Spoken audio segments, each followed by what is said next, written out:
Players, Gamer Dad here for the Gamescape Network, your guide to the gaming landscape. And today we have another Yu-Gi-Oh profile, and this is on a Yosenju deck. The Secret Forces just released about 2 weeks ago, and there were 3 new archetypes that came out in it. You had the Necklaws, you had the Ritual Beasts, and you had the Yosenjus. And technically, Yosenjus got released in the set before Secrets of Eternity, but they only had like 2 or 3 cards, and they were pretty useless. This set made them a playable archetype, made them really good, and they are still really budget. So here we go. They were recommended to me. I built it, undefeated on Yu-Gi-Oh Pro with it. Most people rage quit. Good stuff. But so here we go. First guy we have Kama 1, or the Bouncer. When you normal summon him, you could normal summon another Yosenju monster with a different name. And if you control another Yosenju monster with a different name, you can target one face-up card on the field that your opponent controls and bounce it back to the hand. So it could be a monster, it could be a spell, it could be a trap. Doesn't matter what it is, as long as it's face-up, it goes back to the hand. That's a really good effect, and if you have managed to have 2 of them on board with another one with a different name, you can do it twice. So that's good stuff. So you got 3 of him. Then you have 3 Kama 2s. This is your direct attacker. He has the same summon another Yosenju. He can attack your opponent directly at the cost of half of his attack. So a little beast thing there. But you can bump him up, make him more viable. But he's really good. Your opponent has a full field. You really can't swing into anything because their monsters are too big. You can still get a little bit of damage. And hopefully you'll have a Kama 3 or the Searcher. When another Yosenju monster does damage to your opponent, you can search your deck for another Yosenju card. Could be a monster, could be a trap, anything. So he also can summon another Yosenju monster if he's normal summoned. Then the last Yosenju I run is Sujik, and he's like Honest. You could use him as a hand trap. Your monster gains 1,000 attack, or if he's on the field, you could target another Yosenju monster and it gains 1,000 attack. You could even target him if that's all you got. He's a good card, except his deal is you can't normal summon another Yosenju monster with him. So if you summon a 1, a 2, a 3, and a Sujik, you're done. Or if you summon a 1 and a Sujik and you have 2 and 3 in hand, you're screwed. So he's always your last normal summon. And the thing with these guys is you can't normal summon another one of the same one. So you'd have to go 1, 2, 1, 3, or 1, 2, 1, 3, 2, 3. You just can't go 1, 1, or 2, 2, or 3, 3. But their last effect is on the end phase, they go back to your hand. So you almost always leave an open field. So for that regards, you're defenseless. Whoa, I just hit the tripod, sorry. Battle Fader. Run 3 of them, stops the OTK. Really good against decks that swarm, like this one. Great in the mirror match. Loses the vanities, though. But sometimes it's the price you have to pay. Otherwise, it's really good. Anyway, 14 count monsters. We'll go on to your spells. Well, my spells. 3 potted dualities. You don't special summon except for the occasional XYZ monster. Just look at 3 cards, pick one, shuffle. Too good. Too good. Never had a deck that I could actually run that in consistently. Love it. Then you have 3 tanky. All of your Yosenjus are Beast Warriors.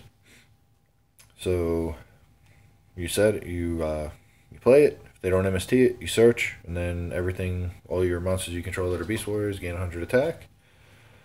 Really good. 2 Dark Hole. At the end of your turn, all your monsters go back to your hand. So at the start of your next turn, whatever they got, bam, destroy them. And really good. I don't have Raigeki, that's why I run 2 of those. So, and Raigeki, like I said, you don't have any monsters on the field most of the time, so you don't really have to worry about it. 2 Swords of Revealing Light, because you do have the empty field, and forces your opponent to waste a resource on this, or just wait it out. So they got to make that choice. A lot of times they'll destroy it, but if they wait it out, that's 3 turns that you can just swing at them, just swing and swing, and that's really good. So now in testing the deck in real life,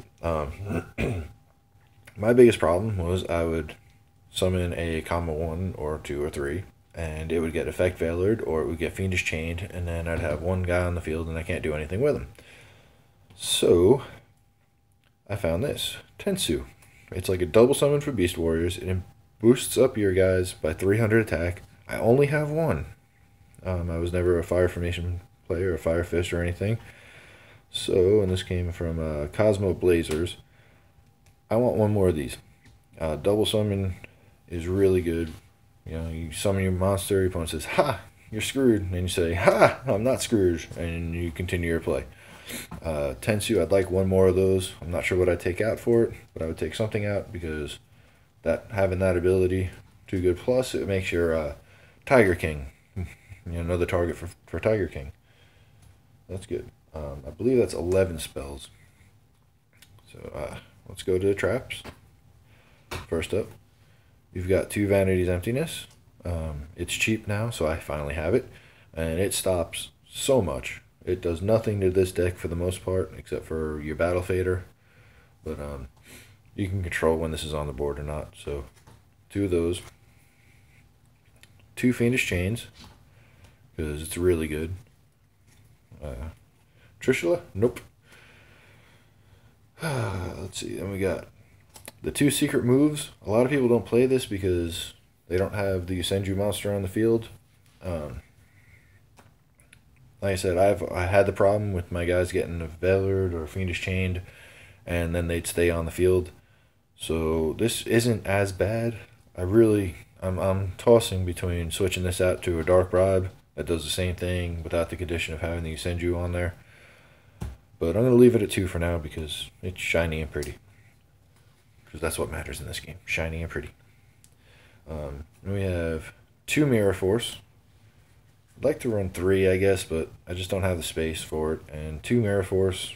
It's really good, this format, because just destroy everything. A lot of these decks are swarming now, or they have just monsters, and you just really want to get rid of them. It's at 3, and I should run 3, but I'm choosing to run 2 of these and 2 Magic Cylinders.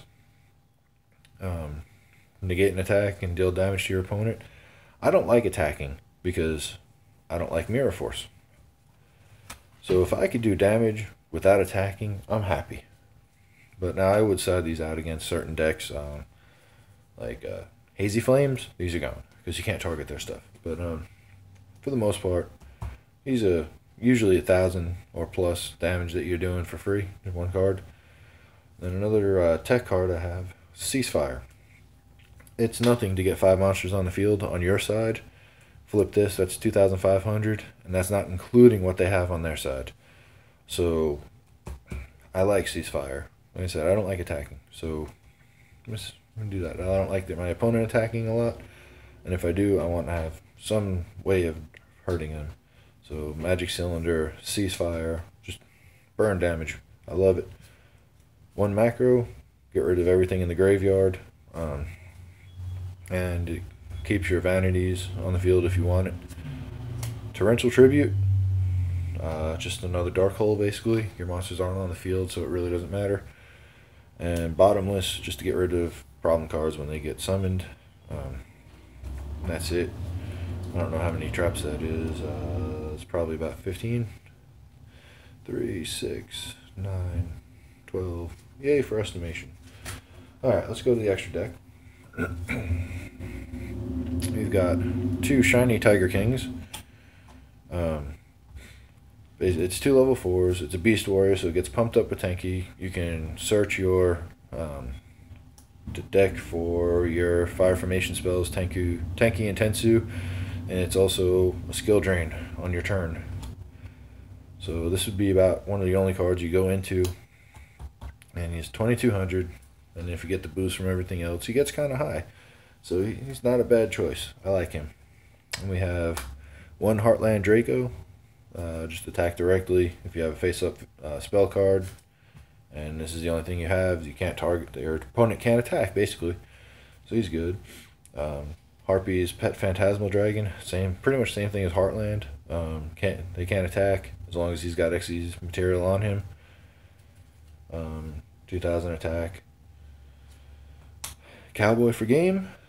It's just one of those things where you do a massive amount of damage with all your burn stuff and your monsters, and you end up with 600 damage. Your opponent has 600 life points. Cowboy, done.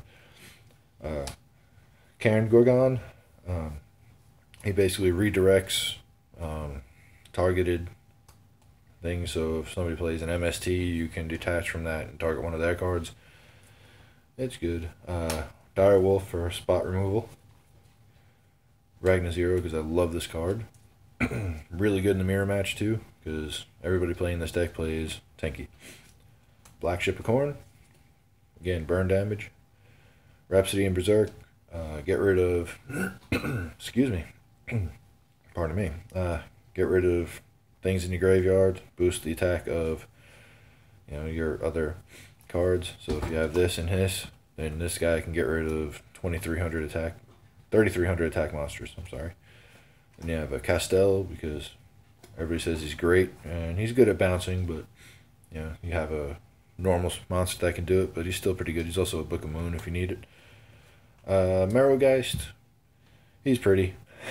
He's a secret rare, so he's in there, but instead of sending things to the graveyard against Yang Zings, this is great. You attack, send it back to hand, or back to the deck. What is it? Back to the deck instead of the graveyard, so they don't get their effects. Maestro for protection. Crazy Box for skill drain, or just if you just want to be crazy about it. Crazy Box. And then the last card, sorry, my cats are going insane. Darn cats. Shark Drake. This is something, I just need something for the 15th spot. I don't have Lightning Chidori. I probably would never make this, but he might be may not be too bad, depending on the situation. 2,800 attack, destroys a monster, respecials it, 1,000 less attack. He may not be too bad, but he's in there because I have the room. So that's that's all 55 cards. And now my tentative side deck. Mind Crush. I only have 2. I should main deck this because almost every card in the meta now, almost every deck in the meta searches and add cards to hand. This is too good. I'll say hi, kitty. Hi, kitty. Bye, kitty. Sorry about that.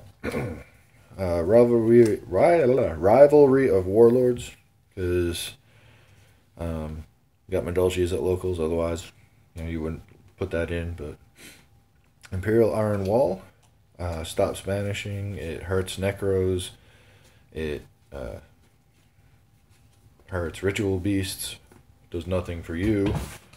My kitty is really irritating. Come on, get out of here. Shoo!